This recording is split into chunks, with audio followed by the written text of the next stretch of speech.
இந்த கொஷனில் பார்த்தீங்கன்னா v வந்து velocity, pressure is p and density is t.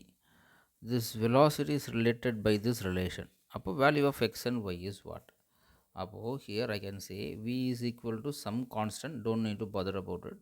Pressure power x, density power y. So இது வந்து velocity. அப்போ velocityயோட டைமென்ஷன் என்ன? SI யூனிட் வந்து மீட்டர் பர் செகண்டு. அப்போ மீட்டர்னா L, t power minus 1. அப்போ இதுதான் dimension of this v. This should be equal to what? Dimension of your pressure. So ப்ரெஷரோட dimension என்னது? Force by area. So force is what? Kilogram meter per second square divided by meter square. அப்போ what we will get? Kilogram meter power minus 1 s power minus 2. அப்போ this is m power 1 and then l power minus 1 t power minus 2. அப்போ இது power X. அப்போ x கீழே கொண்டு வந்துடலாம். சரி, எக்ஸ்னு இப்போ இதுக்கு போட்டுக்கலாம். அப்போ டென்சிட்டிக்கு என்ன வரும்? Density is mass by volume. கரெக்டாக? மாஸ்னா கிலோகிராம், வால்யூம்னா மீட்டர் கியூபு. அப்போ what we will get?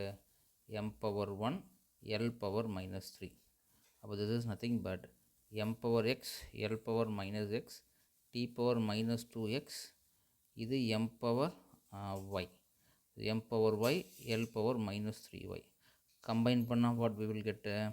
m power x plus y l power minus x minus 3y t power minus 2x.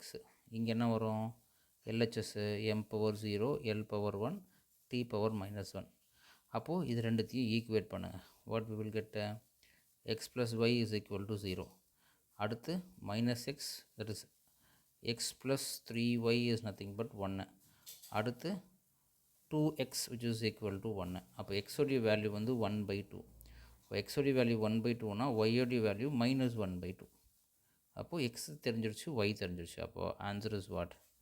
x and y. 1/2, minus 1/2. So option 4 is correct.